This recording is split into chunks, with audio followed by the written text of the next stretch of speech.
이런 구닥다리 상자 당장 내다 버려라. 어디 내 칠순 잔치 분위기를 다 망치려고 들어? 시어머니 김선영이 제가 밤잠 설쳐가며 준비한 자개함을 하객들 앞에서 내팽개쳤습니다. 그러더니 옆에 선 내연녀 신유리의 손을 꼭 잡고는 보란듯이 웃으며 소리치더군요. 다들 똑똑히 보세요.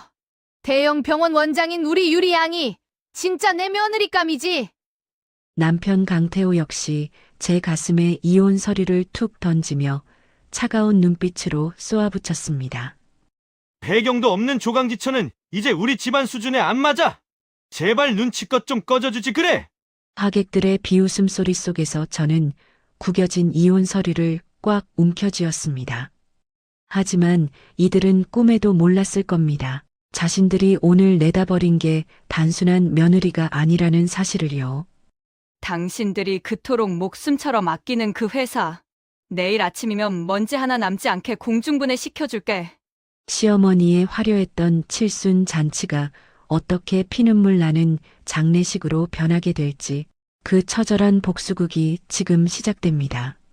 시작하기 전에 무료로 눌러주시는 구독과 좋아요, 알림 설정은 똑순이 사랑방에 큰 힘이 됩니다. 지금 어디서 듣고 계신지 댓글 달아주세요. 그럼 지금부터 이야기를 시작하겠습니다. 특급 호텔 연회장의 공기는 화려한 조명과는 다르게 체이주의 폐부를 찌르듯이 차갑고 날카로웠습니다. 천장에 매달린 수천 개의 크리스털 샹들리에가 내뿜는 빛은 눈이 시릴 정도로 찬란했지만 그 아래 서 있는 체이주의 그림자는 그 어느 때보다 짙고 어두웠습니다. 체이주는 지난 한 달 동안 잠을 4시간 이상 자본 적이 없을 정도로 이번 칠순 잔치를 위해 온몸을 내던졌습니다. 시어머니 김선영이 좋아하는 메뉴를 고르기 위해 전국을 돌고 수백 명에 달하는 하객들의 명단을 직접 확인하며 좌석 배치도 하나까지 체이주의 손을 거치지 않은 것이 없었습니다. 하지만 정작 행사가 시작되자 체이주에게 허락된 자리는 가족석이 아닌 입구 근처의 안내 데스크였습니다. 한복 치마 끝자락을 조심스럽게 움켜쥐며 서 있는 체이주를 본 하객들은 그녀가 강성건설의 며느리라는 사실조차 모르는 듯 가벼운 눈길만 던지고 지나갈 뿐이었습니다. 행사장의 문이 활짝 열리고 경쾌한 음악이 흐르자 하객들의 시선은 일제히 중앙 무대 쪽으로 쏠렸습니다. 남편 강태호가 나타났지만 그의 곁에 선 사람은 조강지처인 체이주가 아니라 처음 보는 낯선 여성이었습니다. 하얀 피부와 세련된 단발머리, 그리고 수천만 원은 좋게 넘어 보이는 명품 원피스를 입은 그녀는 강태호의 팔짱을 낀 채 당당하게 걸어 들어왔습니다. 강태호가 신유리의 어깨를 더욱 밀착시켜 감싸 안으며 하객들에게 고개를 깊게 숙였습니다. 그 모습은 마치 이 연회의 진짜 주인공이 누구인지를 만천하에 공표하는 선전포고와도 같았습니다. 체이주는 멀리서 그 모습을 지켜보며 숨이 턱 막히는 기분을 느꼈습니다. 자신이 고른 꽃장식과 자신이 예약한 음악 속에서 남편은 다른 여자를 주인공으로 만들고 있었습니다. 체이주가 떨리는 다리를 간신히 지탱하며 가족석 근처로 다가가자 시어머니 김선영이 눈살을 찌푸렸습니다. 김선영은 체이주가 내민 정성 어린 자개함을 힐끗 보더니 코웃음을 치며 테이블 구석으로 거칠게 밀어버렸습니다. 김선영이 화려하게 보석이 박힌 부채를 펼쳐들며 날카로운 목소리로 말했습니다. 이런 구닥다리 상자는 어디서 주워온 거니? 내 칠순 잔치 분위기 다 망치려고 작정한 거야? 체이주가 떨리는 입술을 깨물며 작은 목소리로 대답했습니다. 어머니, 그건 제가 직접 장인에게 부탁해서 수개월 동안 공들여 제작한 자개함이에요. 안에 어머니 건강을 기원하는 귀한 보석도 담았습니다. 김선영이 코방귀를 뀌며 옆에 서 있던 신유리가 내민 명품 쇼핑백을 낚아챘습니다. 됐고 우리 유리 양이 가져온 이 다이아몬드 목걸이 좀 봐라. 역시 배운 애들은 보는 눈부터가 다르다니까. 이런 게 진짜 선물이지. 신유리가 김선영의 어깨를 친근하게 주무르며 상냥한 목소리로 거들었습니다. 어머니, 마음에 드신다니 정말 다행이에요. 어머니의 우아한 기품에는 이 정도는 돼야 어울리죠. 제가 외국 학회 나갔을 때 어머니 생각나서 특별히 공수해 온 거예요. 강태호가 흐뭇한 표정으로 신유리의 손등을 어루만지며 채이주를 향해 턱짓을 했습니다. 채이주, 넌 거기 서 있지 말고 가서 손님들 와인이나 더 챙겨라. 눈치 없게 가족들 즐거운 시간에 끼어들지 말고 저쪽 구석으로 가서 일 좀 해. 채이주는 가슴속에서 무언가 툭 하고 끊어지는 소리를 들은 것만 같았습니다. 자신이 지난 10년간 강성건설의 꾸준히 일을 도맡으며 지켜온 자리가 단 한 명의 외부인에 의해 무참히 짓밟히고 있었습니다. 행사가 무르익자 강태호는 아예 마이크를 잡고 단상 위로 올라가 장례를 정돈했습니다. 그의 곁에는 여전히 신유리가 꽃처럼 화사하게 웃으며 서 있었습니다. 강태호가 자신감 넘치는 목소리로 하객들을 향해 마이크를 잡고 외쳤습니다. 여러분, 오늘 이 자리를 빌려 강성건설의 새로운 도약을 선포하고자 합니다. 우리 회사는 신유리 원장이 운영하는 대형 의료재단과 전략적인 합병을 진행하기로 했습니다. 장내에서 박수가 터져 나오자 강태호는 더욱 기세등등하게 말을 이어갔습니다. 그리고 여기 있는 신유리 양은 앞으로 강성건설의 새로운 안주인이 되어 저와 함께 미래를 그려갈 소중한 동반자입니다. 다들 축하해 주십시오. 채이주는 자신의 귀를 의심했습니다. 수백 명의 하객 앞에서 남편이 대놓고 불륜을 공식화하고 있었습니다. 주변에서는 수군거리는 소리가 들렸고 사람들의 시선은 가시가 되어 채이주의 몸에 박혔습니다. 망연자실하게 서 있는 채이주에게 강태호가 성큼성큼 다가오더니 안주머니에서 서류 한 뭉치를 꺼냈습니다. 그는 채이주의 가슴에 서류를 툭 던지며 차가운 눈빛으로 쏘아붙였습니다. 이미 서명 다 해놨으니까 너도 도장 찍고 내일 바로 이 집에서 나가라. 무능하고 배경도 없는 조강지처는 이제 우리 집안 수준에 안 맞아. 채이주가 부들부들 떨리는 손으로 이혼 서류와 위자료 포기 각서를 집어들었습니다. 강태호, 당신 지금 미친 거야? 어떻게 사람들 많은 곳에서 이럴 수가 있어? 내가 이 회사를 위해서, 당신 식구들을 위해서 어떻게 살았는데 어떻게 이래? 강태호가 넥타이를 거칠게 풀며 비웃음을 날렸습니다. 미친 건 10년 동안 네가 우리 집 브레인이라도 된 양 착각하고 산 너지.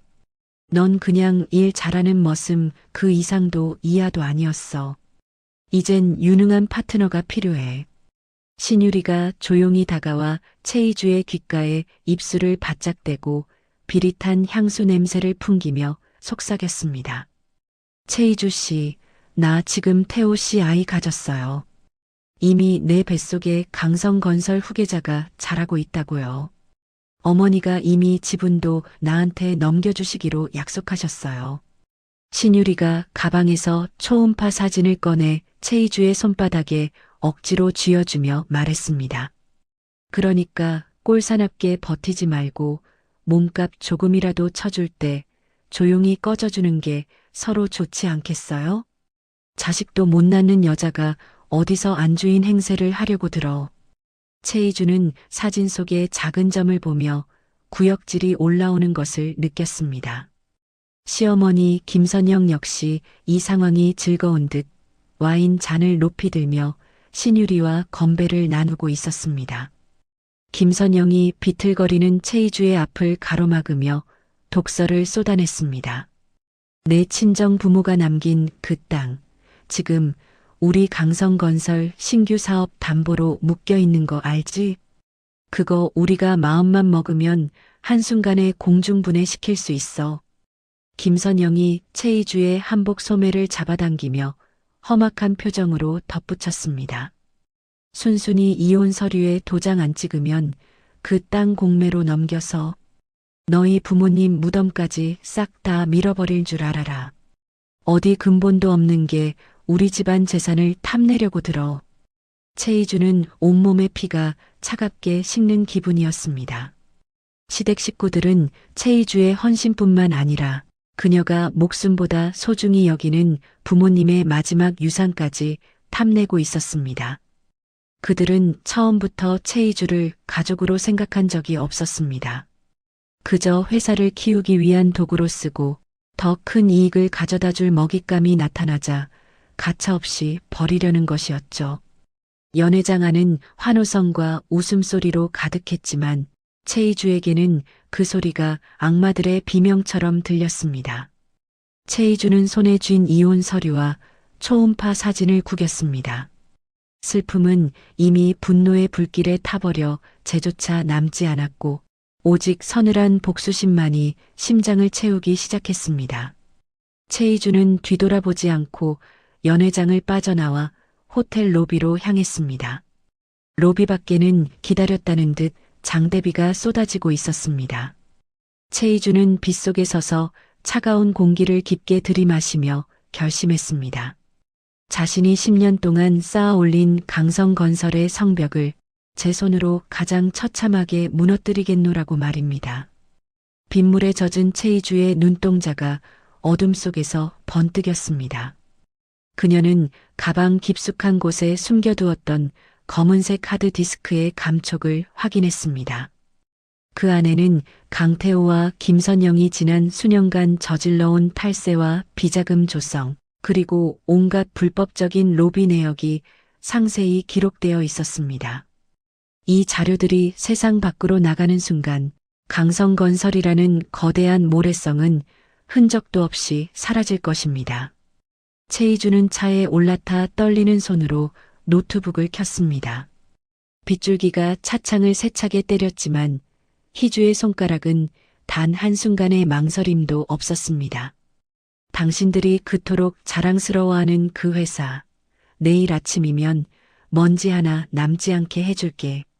당신들이 버린 게 단순한 며느리가 아니라 이 회사의 목숨줄이었다는 걸 똑똑히 보여주지. 최이주가 전송 버튼 위로 손가락을 가져갔습니다. 금융감독원과 주요 일간지, 사회부 기자들에게 예약 전송을 마친 최이주의 입가에 처음으로 서늘한 미소가 번졌습니다. 그녀의 눈앞에는 이미 무너져 내리는 강성건설의 잔해와 절규하는 시댁 식구들의 모습이 그려지고 있었습니다. 강성건설의 화려한 칠순 잔치는 이제 곧 그들의 장례식으로 변할 준비를 마쳤습니다. 최이주는 가속 페달을 밟으며 어두운 빗속으로 사라졌습니다. 그녀의 복수는 이제 막 시작되었고 내일 아침 태양은 시댁 식구들에게 가장 잔혹한 빛을 비출 것입니다. 다음 날 아침 8시 강성건설 본사 건물은 평소와 다른 기괴한 정적에 휩싸여 있었습니다. 유리 통창 너머로 비치는 아침 햇살은 여느 때처럼 눈부셨지만 그 빛 아래에서 신문을 펼쳐든 직원들의 손은 미세하게 떨리고 있었습니다. 포털 사이트의 메인 화면은 이미 최이주가 예약 전송해둔 폭로 기사들로 도배되어 있었고 강성건설의 비자금과 탈세 의혹은 실시간 검색어 순위를 장악하며 거센 파도를 일으켰습니다. 최이주는 조용한 오피스텔 방 안에서 모니터를 응시하며 자신이 쏜 화살이 적진의 심장을 정확히 꿰뚫는 과정을 지켜보고 있었습니다.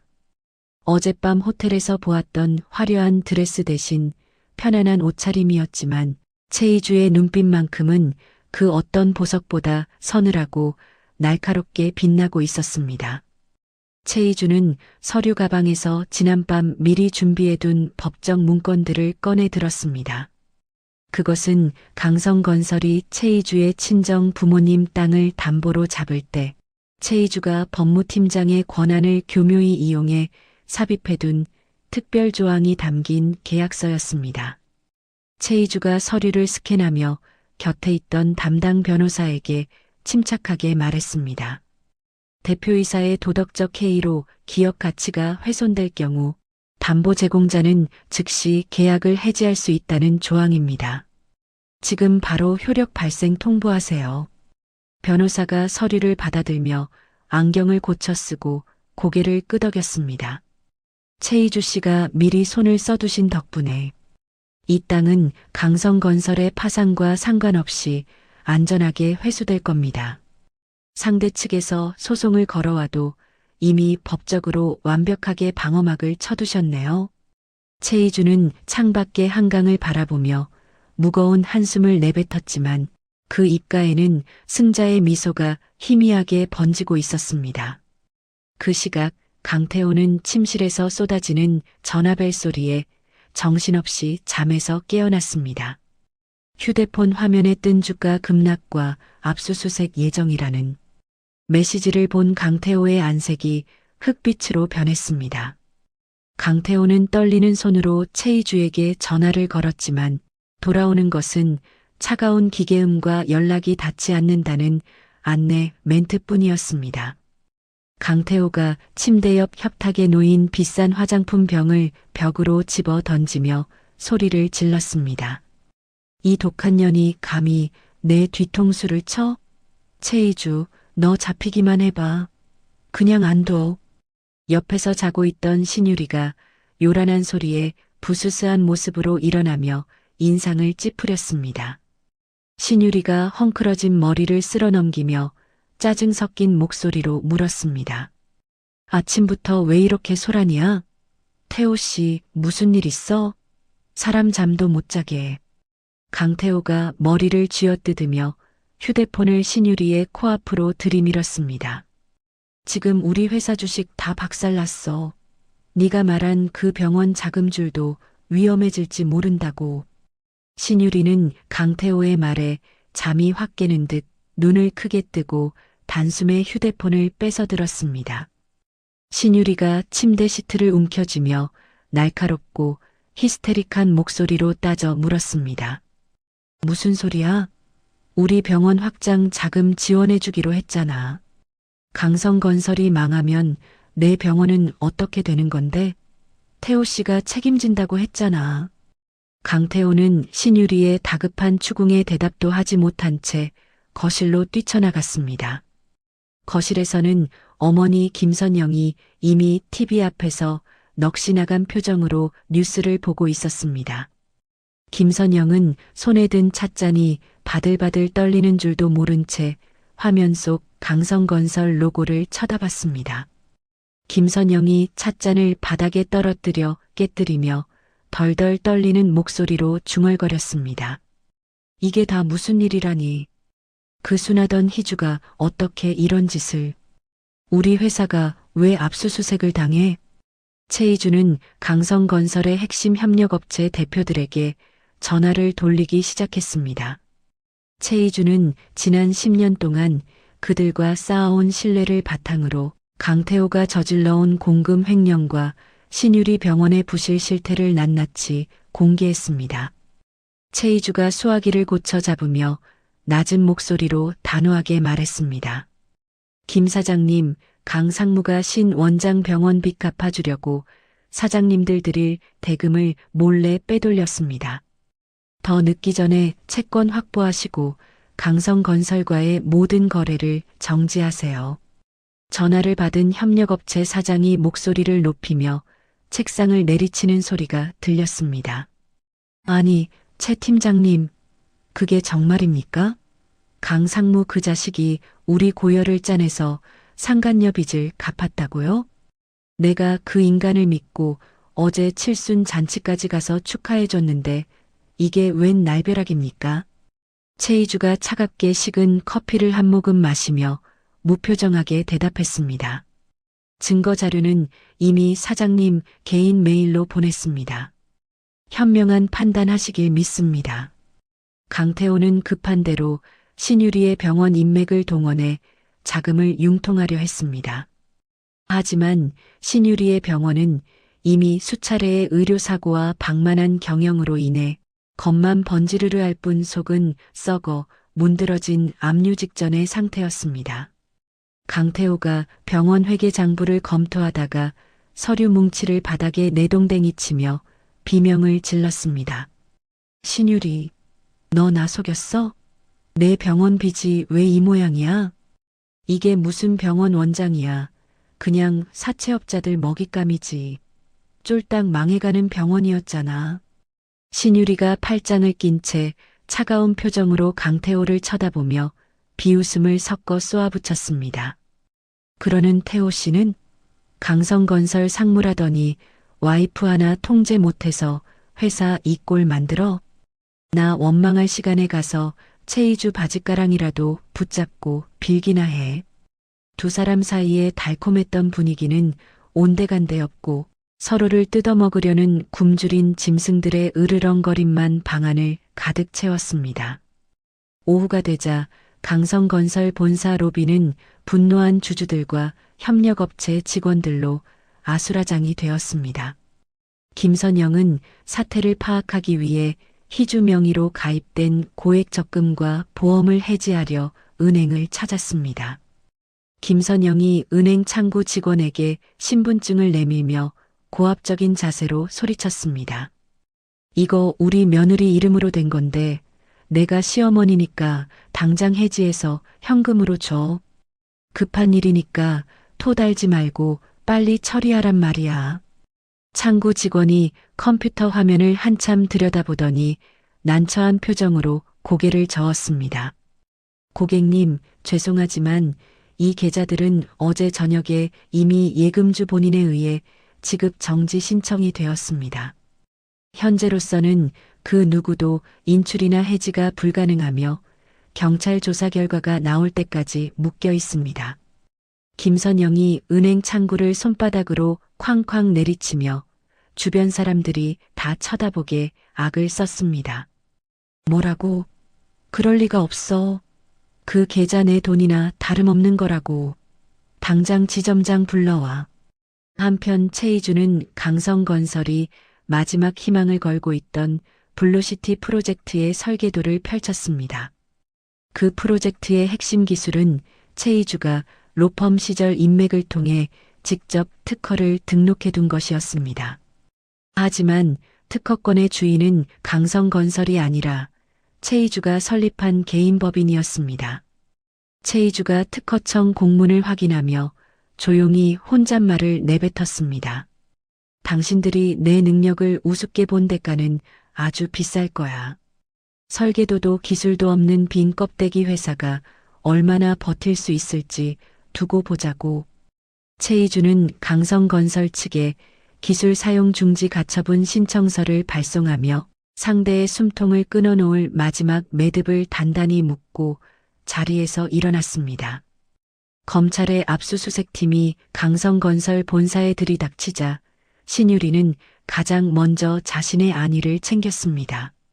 신유리는 강태호와의 불륜 사실이 수사에 방해가 될까봐 미리 준비해둔 변호인을 통해 자신은 강태호의 횡령 사실을 전혀 몰랐다고 주장하기 시작했습니다. 신유리가 자신의 병원 집무실에서 변호사에게 서류를 건네며 냉정하게 말했습니다. 강태호가 내 병원에 투자한 돈은 정당한 사업 파트너로서 준 거예요. 그 돈이 회사 돈 횡령금인지 제가 알게 뭐죠? 전 피해자니까 모든 책임은 강태호에게 넘기세요. 강태호는 이 소식을 전해 듣고 배신감에 몸을 떨며 사무실 바닥에 주저앉았습니다. 조강지처를 버리고 선택한 여자가 위기의 순간에 가장 먼저 자신을 팔아치우고 있었습니다. 날이 어두워질 무렵 강성건설의 주가는 하한가 잔량이 수백만 주가 쌓인 채 장을 마감했습니다. 김선영은 집으로 돌아오는 길에 대문 앞에 붙은 압류 통지서들을 보며 실신하듯 쓰러졌습니다. 최이주는 어둠이 내린 강변에 차를 세우고 멀리 보이는 강성건설 건물의 불빛을 지켜보았습니다. 어제까지만 해도 세상을 다 가진 듯 기세등등했던 그들의 왕국이 단 하루 만에 모래성처럼 무너져 내리고 있었습니다. 최이주가 운전대를 잡은 손에 힘을 주며 서늘한 눈빛으로 중얼거렸습니다. 이제 시작이야. 당신들이 뺏으려 했던 내 부모님의 땅 위에서 당신들이 어떻게 무너지는지 끝까지 지켜봐 줄게. 용서는 죽어서나 빌어. 그때 최이주의 휴대폰으로 모르는 번호의 메시지 하나가 도착했습니다. 강성건설의 부실 채권 매집을 시작했습니다. 약속대로 당신의 편에 서겠습니다. 메시지를 보낸 주인공은 블랙홀딩스의 권도윤 대표였습니다. 최이주의 눈앞에 15년 전 자신의 아버지를 구해달라며 울먹이던 어린 청년의 얼굴이 스쳐 지나갔습니다. 권도윤의 자금력이 강성건설의 목줄을 죄기 시작했다는 사실을 알게 된 최이주는 비로소 길었던 하루의 피로를 씻어내듯 깊은 한숨을 내쉬며 차의 시동을 켰습니다. 사상누각처럼 위태롭던 시댁의 왕국은 이제 거대한 자본의 소용돌이 속으로 빨려 들어갈 준비를 마쳤습니다. 태풍은 이제 막 상륙했을 뿐이고 시댁 식구들에게 남은 것은 처절한 몰락뿐이었습니다. 강성건설 본사 대강당의 공기는 숨이 막힐 듯한 긴장감으로 가득 차 있었습니다. 일주일이라는 짧은 시간 동안 강성건설 오너 일가에게는 단두대 아래에서 목이 조여오는 것 같은 극한의 공포가 몰아쳤습니다. 임시 주주총회가 열린 행사장 내부는 성난 주주들의 거친 고함과 기자들의 카메라 셔터 소리가 뒤섞여 마치 금방이라도 폭발할 것 같은 화약고 같았습니다. 강태호는 며칠 밤을 꼬박 지새운 듯 벌겋게 충혈된 눈을 가리기 위해 애써 고개를 숙인 채 자리에 앉아 있었지만 책상 밑으로 숨긴 손은 멈추지 않고 파르르 떨리고 있었습니다. 그의 옆에 앉은 김선영은 여전히 화려한 진주 목걸이를 걸치고 있었지만 초조한 듯 연신 실크 손수건으로 이마에 식은 땀을 닦아내며 주변 눈치를 살폈습니다. 회의 시작을 알리는 의사봉 소리가 무겁게 울려 퍼지자 강태호가 떨리는 손으로 마이크를 고쳐 잡으며 자리에서 일어났습니다. 강태호는 장내를 진정시키려는 듯 헛기침을 몇 번 내뱉더니 억지로 비장한 표정을 지어 보이며 갈라진 목소리로 입을 열었습니다. 주주 여러분, 최근 우리 회사를 둘러싼 악의적인 소문은 모두 근거 없는 모함입니다. 우리 강성건설은 신유리 원장이 이끄는 대형 의료재단과 손을 잡고 다시 한번 도약할 준비를 마쳤으니 저를 믿고 조금만 더 기다려 주십시오. 강태호의 말이 끝나기도 전에 강당의 육중한 뒷문이 쾅 소리를 내며 열렸습니다. 짙은 감색 정장을 차려입은 한 남자가 수행원들을 거느리고 당당한 걸음걸이로 강당 안을 가로질러 들어오기 시작했습니다. 장내의 모든 시선이 그 남자에게 쏠렸고 남자는 단상 바로 앞까지 걸어와 강태호를 뚫어질 듯이 응시하며 입가에 비릿한 미소를 띄웠습니다. 강태호가 당황한 기색을 숨기지 못하고 마이크를 쥔 손에 힘을 주며 외쳤습니다. 당신 뭐야? 여기는 관계자들만 들어올 수 있는 신성한 자리야. 경비원들은 뭐하고 있어? 당장 저 무례한들을 밖으로 끌어내지 않고. 남자는 강태호의 고함에도 눈 하나 깜짝하지 않고 품 안에서 서류 뭉치를 꺼냈습니다. 그는 서류를 강태호의 턱 밑까지 들이밀며 나직하지만 강당 구석구석까지 울려 퍼질 정도로 힘있는 목소리로 선언했습니다. 블랙홀딩스 대표 권도윤입니다. 오늘 아침부로 강 상무와 김 회장님의 지분을 모두 합친 것보다 더 많은 주식을 확보했으니 이제부터 이 회의의 주도권은 제가 갖는 것으로 하겠습니다. 주주들 사이에서 경악 섞인 탄성이 터져나왔고 김선영은 믿을 수 없다는 듯 벌떡 일어나 손가락질하며 비명을 질렀습니다. 그게 무슨 말도 안 되는 소리야. 우리 집안 주식을 누가 당신한테 팔았다는 거야. 당장 저 사기꾼을 경찰에 신고해. 어서. 권도윤은 김선영의 악다구니를 가볍게 무시하며 수행원이 건네준 태블릿을 강당 벽면에 설치된 대형 화면에 연결했습니다. 화면 위로는 강태호가 신유리의 부실한 병원 빚을 갚아주기 위해 소액 주주들의 배당금을 가로채 비자금을 조성한 내역이 낱낱이 떠올랐습니다. 권도윤이 화면 속의 숫자를 하나하나 가리키며 차가운 목소리로 덧붙였습니다. 이 자료들은 강 상무가 범죄 수익으로 지분을 유지했다는 명백한 증거입니다. 따라서 현 시간부로 두 분의 의결권은 법적으로 완전히 박탈되었음을 선포합니다. 신유리는 사태가 심상치 않게 돌아가자 조용히 뒷문으로 빠져나가려 벽면을 타고 슬금슬금 몸을 움직이기 시작했습니다. 하지만 권도윤은 이미 예상했다는 듯 신유리의 이름을 크게 부르며 발길을 멈추게 했습니다. 권도윤이 도망치려던 신유리를 향해 서늘한 눈빛을 보내며 소리쳤습니다. 신유리 원장님, 어디 그렇게 바쁘게 가시는 겁니까? 당신이 과거 우리 아버지 병원에서 페이닥터로 일하던 시절에 환자들 차트를 조작해서 병원을 통째로 망가뜨리고 도망쳤던 그날을 기억하시나요? 신유리는 마치 귀신이라도 본 듯 안색이 하얗게 질려 벽을 짚고 간신히 서 있었습니다. 신유리가 입술을 파르르 떨며 더듬거리는 목소리로 반박하려 애를 썼습니다. 무슨 근거로 그런 말도 안 되는 헛소리를 지어내는 거예요? 난 당신 같은 사람 태어나서 처음 본다고요. 사람 잘못 봤어. 권도윤이 안경을 고쳤으며 신유리의 숨통을 조이듯 한 걸음 더 다가갔습니다. 처음 보시겠죠. 당신 때문에 우리 아버지가 억울하게 감옥에 가셨을 때 저는 이름도 없는 꼬맹이에 불과했으니까요.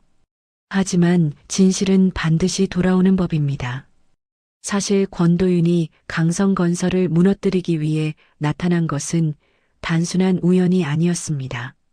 15년 전 권도윤의 아버지가 신유리의 강교한 계략에 빠져 횡령범으로 몰렸을 때 세상 모두가 손가락질하며 등을 돌렸지만 유일하게 손을 내밀어준 사람이 있었습니다.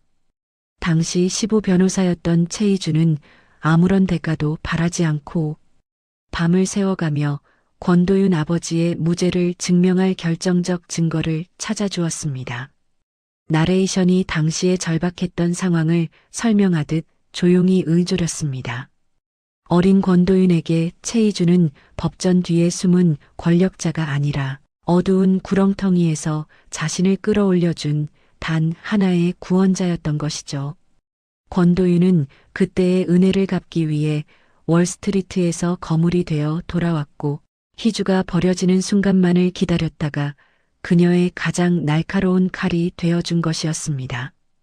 이때 강당 연문이 천천히 열리며 드디어 주인공 최희주가 우아하면서도 당당한 모습으로 모습을 드러냈습니다.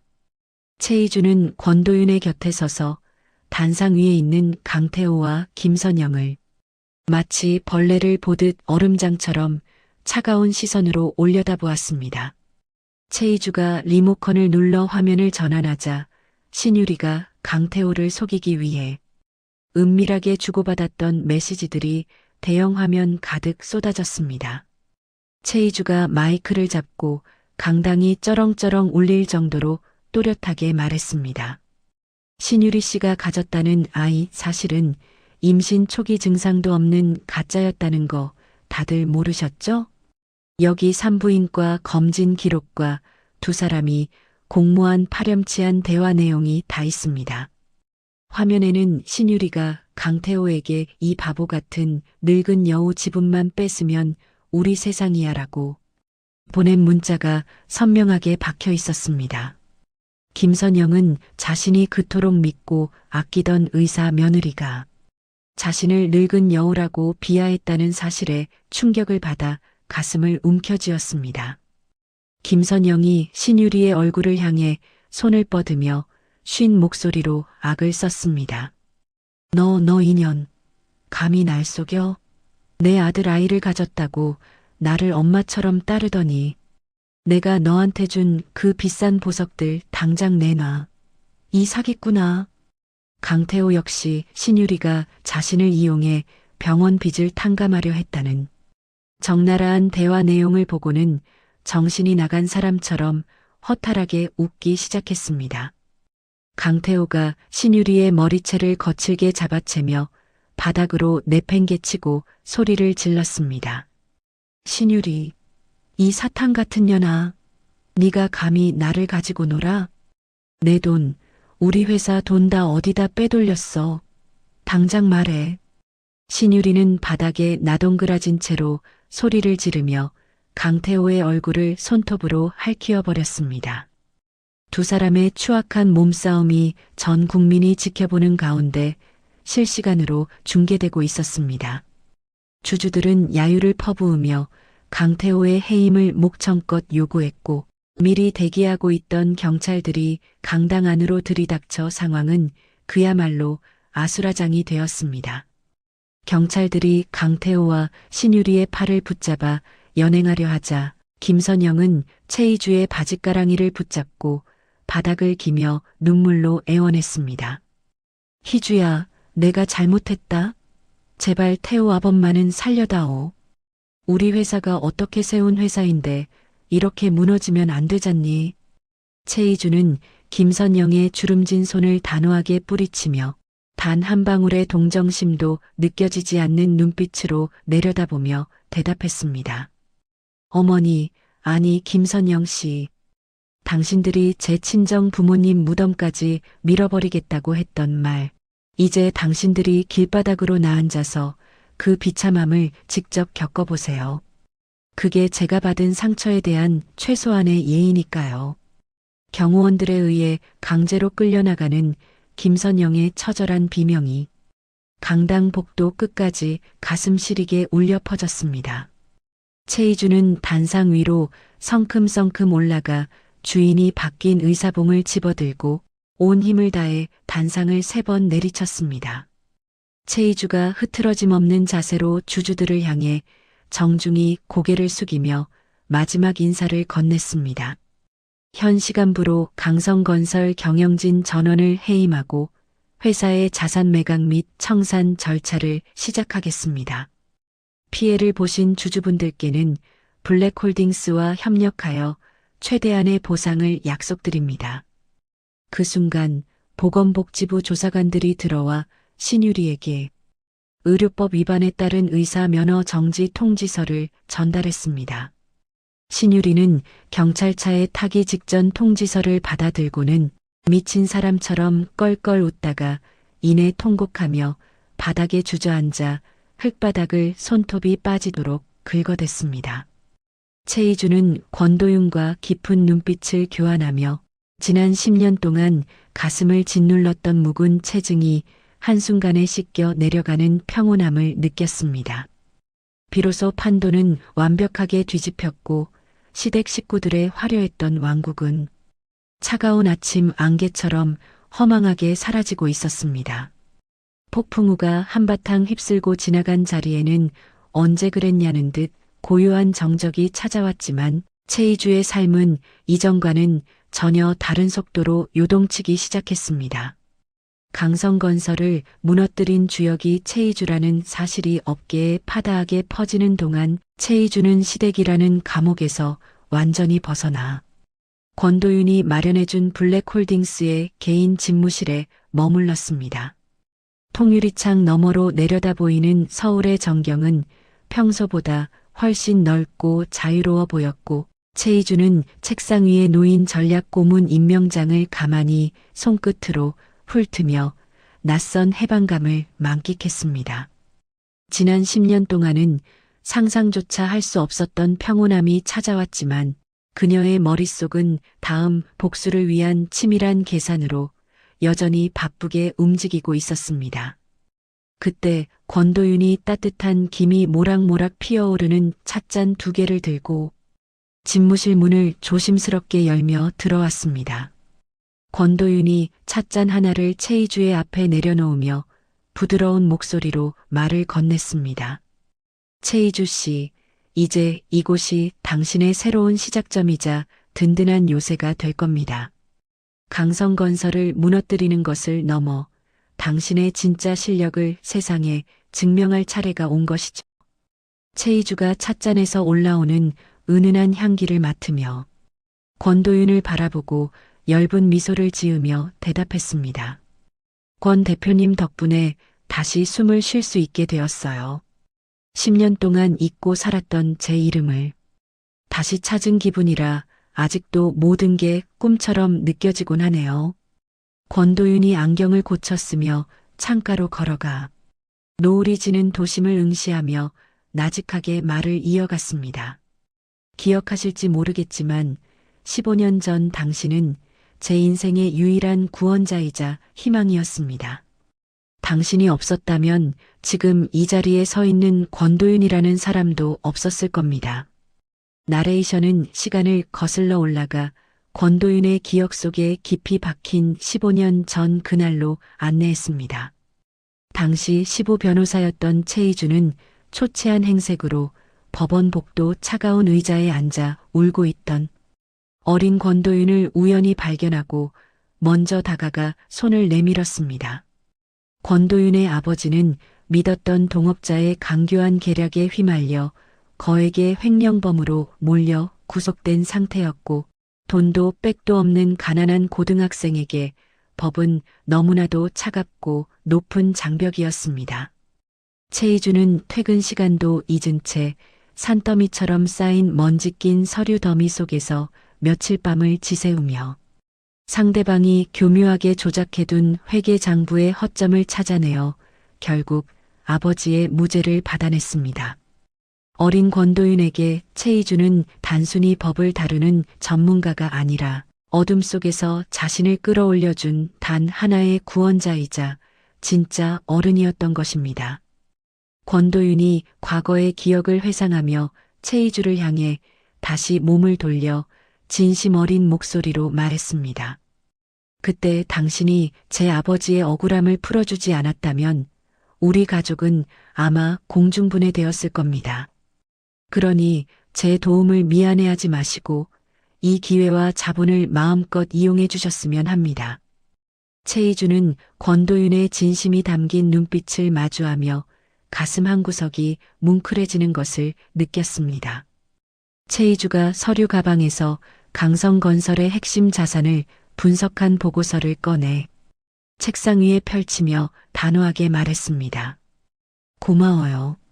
그럼 저도 제 방식대로 이 호의에 보답하도록 할게요.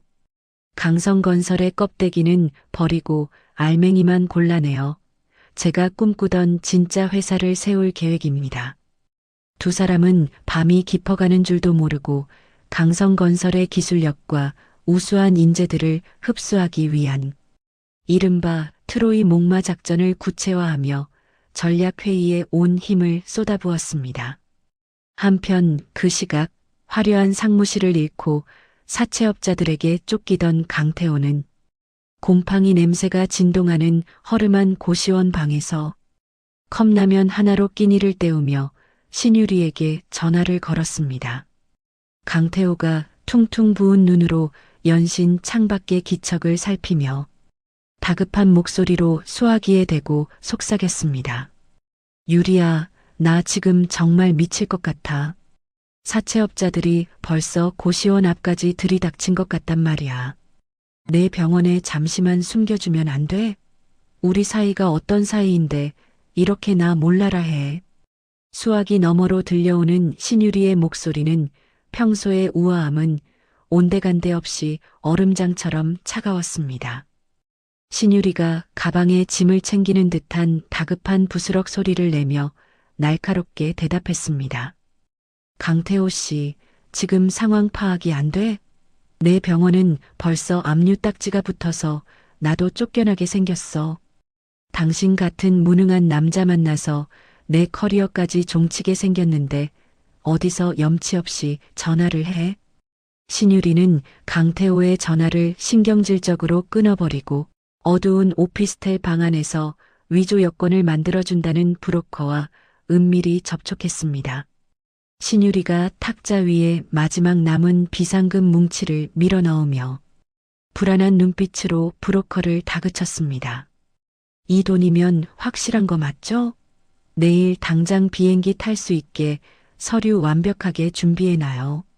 조금이라도 문제 생기면 당신들도 무사하지 못할 줄 알라고요. 알겠어요? 검은 모자를 눌러 쓴 브로커가 돈다발을 세어보며 비릿한 웃음을 지으며 대답했습니다. 걱정 마십시오, 원장님.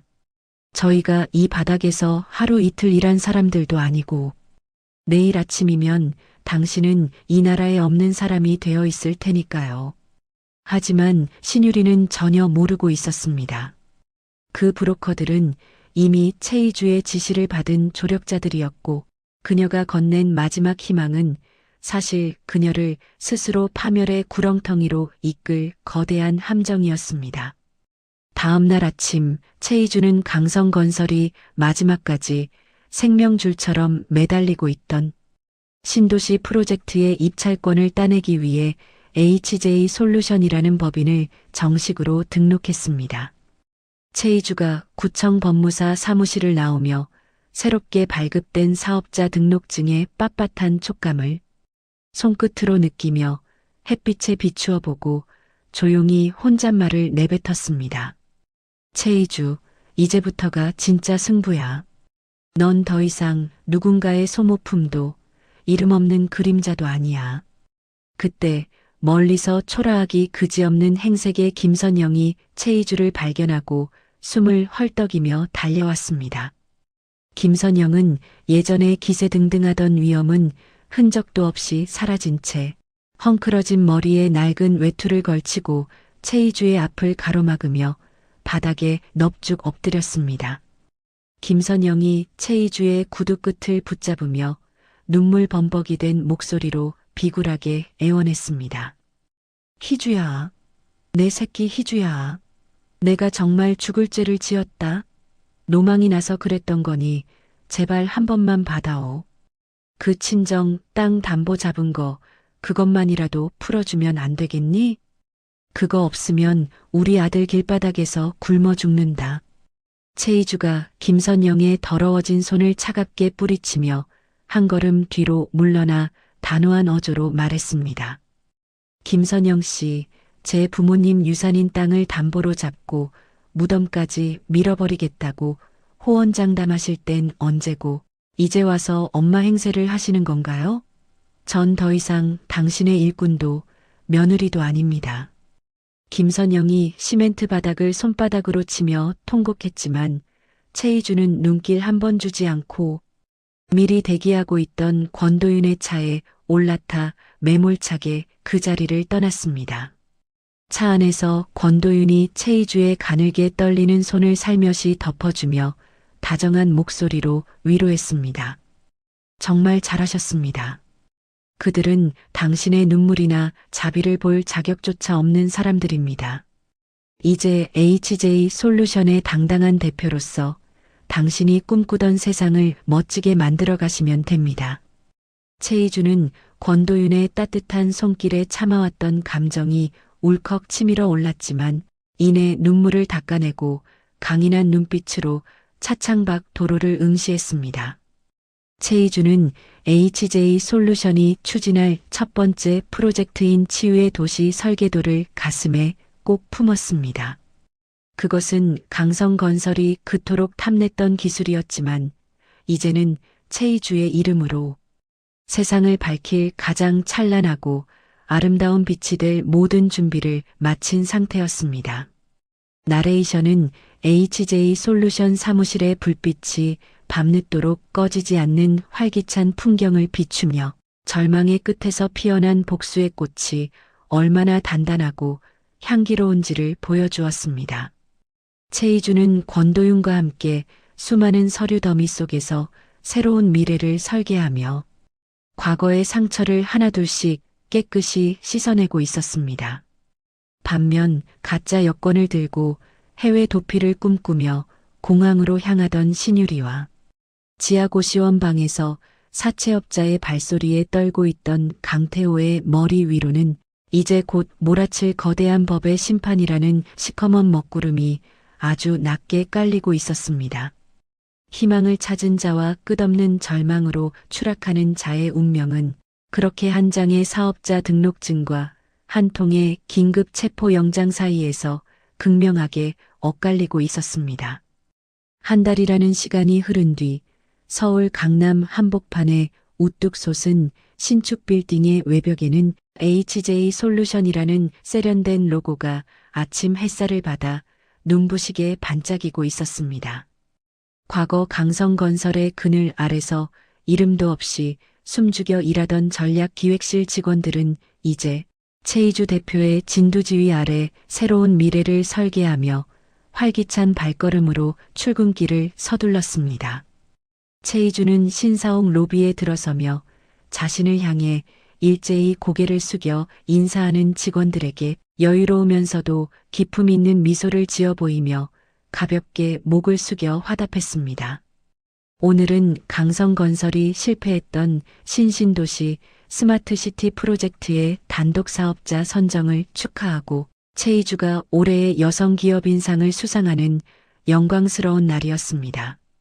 개업식 행사장 안은 정계와 재계의 거물들로 발 디딜 틈 없이 가득 찼고 수많은 취재진의 카메라 플래시가 최이주의 일거수일투족을 쫓으며 연신 터져나왔습니다. 최이주는 과거 칠순 잔치 때 입었던 낡고 초라했던 한복 대신 순백의 실크 수트와 세련된 보석 장식으로 우아하면서도 강인한 여성 리더의 면모를 드러냈습니다. 행사에 참석한 한 중견 건설사 대표가 최이주에게 다가와 샴페인 잔을 건네며 감탄 섞인 목소리로 말했습니다. 최 대표님, 정말 대단하십니다. 강성건설이 놓친 기회를 이렇게 완벽하게 살려내시다니 역시 업계의 숨은 보석이었다는 소문이 사실이었군요. 보는 눈이 참 대단하십니다. 최이주가 가볍게 술잔을 맞부딪히며 부드러우면서도 단호한 목소리로 대답했습니다. 과찬이십니다, 회장님. 저는 그저 준비된 기회를 놓치지 않았을 뿐이고 이제부터가 HJ 솔루션이 보여줄 진짜 실력의 시작이니 계속 지켜봐 주시기 바랍니다. 잠시 후 무대 위로 올라간 최이주는 올해의 여성기업인상 트로피를 두 손으로 거머쥐고 수많은 관중 앞에서 당당하게 고개를 들어 수상 소감을 밝히기 시작했습니다. 최이주가 마이크를 고쳐 잡으며 감정에 잠시 북받친 듯 하면서도 또렷한 어조로 말했습니다. 이 상은 저 개인의 영광이 아니라 정직한 자본과 기술이 승리한다는 것을 보여주는 증거입니다. 누군가의 그림자가 아닌 제 이름으로 당당히 선 이 자리가 제 인생에서 가장 빛나는 순간입니다. 청중들의 우레와 같은 박수갈채가 쏟아지는 가운데 최이주의 눈에는 객석 맨 뒷줄에 서서 흐뭇한 미소를 지으며 자신을 바라보는 권도윤의 모습이 가장 먼저 들어왔습니다. 최이주는 트로피를 든 손에 더욱 힘을 주며 지난 10년간 시댁에서 당했던 멸시와 수모가 한순간에 씻겨 내려가는 듯한 최고의 카타르시스와 해방감을 만끽했습니다. 공식 행사가 끝난 후 최이주는 권도윤과 함께 빌딩 옥상에 마련된 정원에서 오붓하게 샴페인 잔을 나누며 잠시 동안의 평온한 휴식을 즐겼습니다. 권도윤이 정성스럽게 포장된 작은 상자를 최이주에게 건네며 다정한 목소리로 말했습니다. 희주 씨, 정말 고생 많으셨어요. 이건 제가 개인적으로 드리는 작은 축하 선물입니다. 세상에 단 하나뿐인 시계인데 당신의 시간이 이제부터 가장 가치 있게 흐르길 바라는 마음입니다. 최이주가 상자를 열어 영롱하게 빛나는 시계를 확인하고는 감동 어린 눈빛으로 권도윤을 바라보며 대답했습니다. 권 대표님 아니었으면 이 자리에 오기까지 훨씬 더 험난했을 거예요. 제 곁에서 든든한 버팀목이 되어주셔서 정말 진심으로 감사하고 또 감사합니다. 두 사람의 시선이 공중에서 따뜻하게 얽히며 묘한 설렘이 피어올랐고 복수라는 차가운 목표 뒤에 숨겨져 있던 인간적인 온기가 두 사람의 마음을 조심스럽게 감쌌습니다. 같은 시각 영광스러운 환희로 가득한 HJ 솔루션과는 대조적으로 강태호는 도시 외곽의 낡고 눅눅한 여인 숙방에서 컵라면으로 간신히 허기를 채우고 있었습니다. 벽에 걸린 낡은 TV 화면 속에서는 최이주가 화려하게 수상 소감을 말하는 장면이 반복해서 흘러나왔고 강태호는 젓가락을 쥔 손을 부들부들 떨며 화면 속의 전 아내를 증오 서린 눈으로 노려보았습니다. 강태호가 먹다 남은 컵라면 용기를 TV를 향해 내던지며 쉰 목소리로 비명을 질렀습니다. 최이주, 저 독한 년, 내 돈, 내 회사 다 뺏어가서 저렇게 혼자 잘 살아? 저 자리는 원래 내 자리였어야 했다고. 저 여우 같은 년이 내 인생을 통째로 망쳤어. 하지만 그를 달래줄 사람은 아무도 없었고 방 안에는 쉰내 나는 이불과 사채업자들이 보낸 섬뜩한 협박 편지만이 여기저기 뒹굴고 있을 뿐이었습니다. 한편 시어머니 김선영은 길거리에서 폐지를 주우며 하루하루를 비참하게 버티고 있었습니다. 과거에 걸쳤던 모피 코트 대신 때가 찌든 낡은 점퍼를 입은 채 무거운 수레를 끌던 김선영은 길가 대형 전광판에 비치는 최이주의 얼굴을 보고 그 자리에 돌처럼 멍하니 멈춰 섰습니다. 김선영이 술의 손잡이를 놓친 줄도 모른 채 전광판을 향해 손을 뻗으며 헛것을 본 듯 중얼거렸습니다. 어머, 우리 며느리 희주네. 희주가 큰 상을 받네. 조금만 기다려라. 희주가 곧 좋은 차 끌고 와서 이 시어미를 모시러 올게야. 우리 희주가 원래 정이 많아서 나를 얼마나 끔찍이 아끼는데 분명히 올 거야. 지나가던 행인들이 정신 나간 할머니라며 혀를 차고 지나갔지만 김선영은 무너진 자존심을 망상으로 채우며 비참한 현실을 애써 부정하고 있었습니다. 최이주는 부모님의 유산이었던 땅을 완전히 되찾은 것을 기념하기 위해 그곳에 자신의 이름을 딴 복지재단을 설립하고 직접 첫 삽을 뜨는 기공식에 참석했습니다. 최이주가 흰 장갑을 낀 손으로 삽을 굳게 들고 흙을 떠올리며 마음속으로 돌아가신 부모님께 인사했습니다. 아빠, 엄마, 제가 드디어 우리 땅을 지켜냈어요. 더러운 돈에 물들지 않고 이제는 정말 힘든 사람들을 돕는 아름다운 곳으로 키워나갈게요. 그녀의 눈가에 맺힌 뜨거운 눈물은 슬픔이 아니라 승리의 결실이자 과거의 상처를 깨끗이 씻어내는 정화의 눈물이었습니다. 권도윤은 그 모습을 뒤에서 묵묵히 지켜보며 최이주가 진정으로 행복해지기를 진심으로 기도하며 그녀의 어깨를 가볍게 토닥여 주었습니다. 카타르시스가 정점에 달한 그날 저녁, 최이주는 권도윤과 함께 대관람차를 타며 서울의 아름다운 야경을 발밑에 두는 특별하고도 평온한 경험을 했습니다. 권도윤이 천천히 움직이는 관람차 안에서 최이주의 손을 조심스럽게 맞잡으며 나직하게 말했습니다. 희주 씨, 이제 더 이상 과거의 유령들에게 괴롭힘 당하지 마세요. 당신은 충분히 이 행복을 누릴 자격이 있고 이제는 당신을 진심으로 아끼는 사람들만 곁에 두세요. 최이주가 권도윤의 넓은 어깨에 머리를 살며시 기대며 평온한 목소리로 대답했습니다. 이렇게 마음이 편안했던 적이 언제였나 싶어요. 복수가 끝나면 허무할 줄 알았는데 오히려 제 삶이 더 단단하고 뚜렷해진 기분이 들어요. 두 사람은 야경의 불빛을 배경으로 서로의 마음을 확인하며 상처받은 영혼들이 서로를 치유해주는 가장 빛나는 순간을 만끽하며 웃음을 나눴습니다. 하지만 이런 행복한 순간도 잠시 최이주의 비서가 다급하게 전화를 걸어와 고요한 분위기를 깼습니다. 비서가 떨리는 목소리로 수화기 너머에서 긴급한 첩보 내용을 보고했습니다. 대표님, 구치소에 수감 중인 신유리가 면회온 옛 동료를 통해 대표님에 대한 아주 악의적인 폭로를 준비하고 있다는 확실한 정보가 들어왔습니다. 과거 로펌 시절의 기록들을 조작해서 대규모 공격을 시작하려는 모양입니다. 최이주의 입가에서 미소가 순식간에 사라지고 눈빛은 다시 차가운 얼음처럼 날카롭게 벼려졌습니다. 최이주가 권도윤의 손을 놓지 않은 채 비서에게 차갑고 단호한 어조로 명령했습니다. 신유리, 그 여자가 아직도 정신을 못 차리고 제 무덤을 파고 있나 보군요.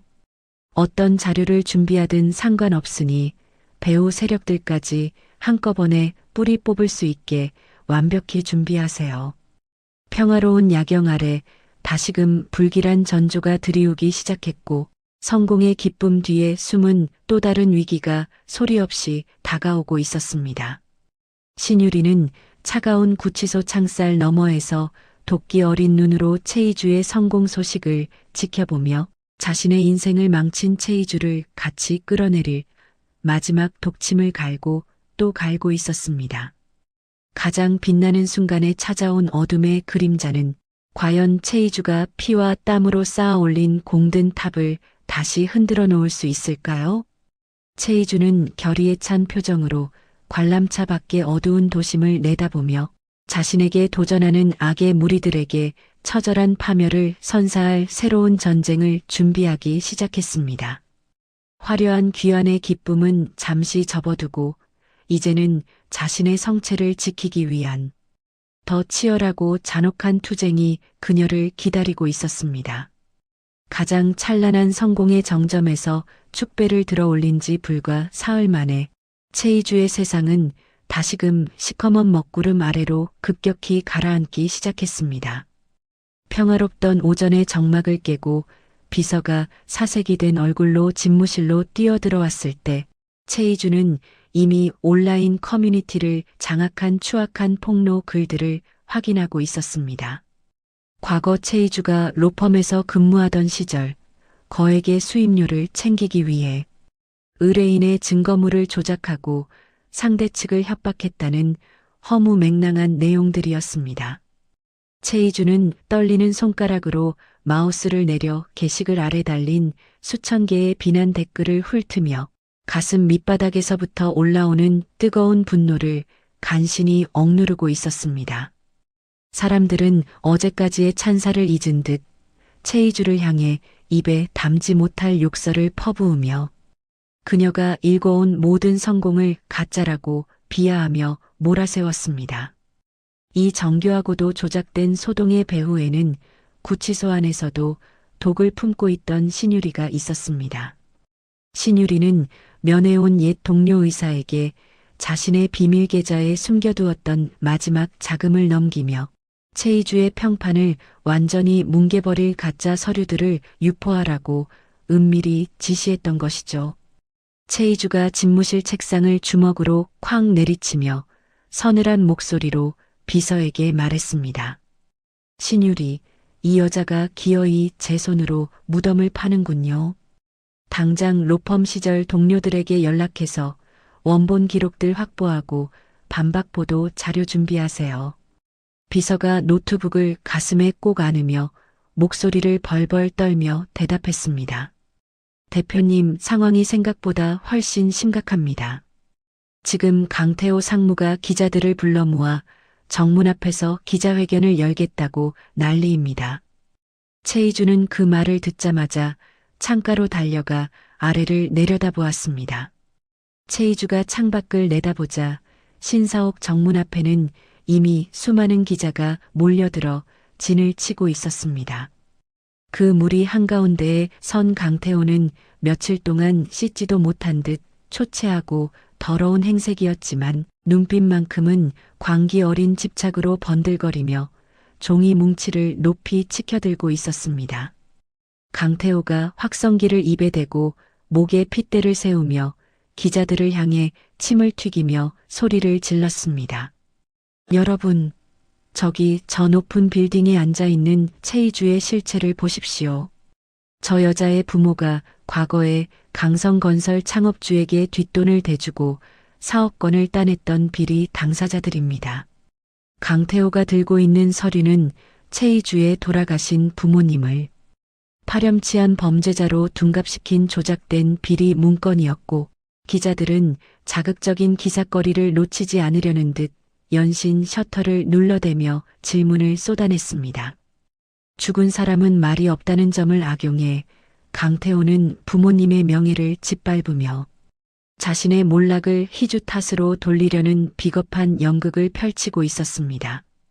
최희주는 자신의 전부나 다름없는 부모님의 명예까지 더럽혀지자 눈앞이 캄캄해지는 충격을 받고 비틀거리며 책상 모서리를 겨우 붙잡았습니다.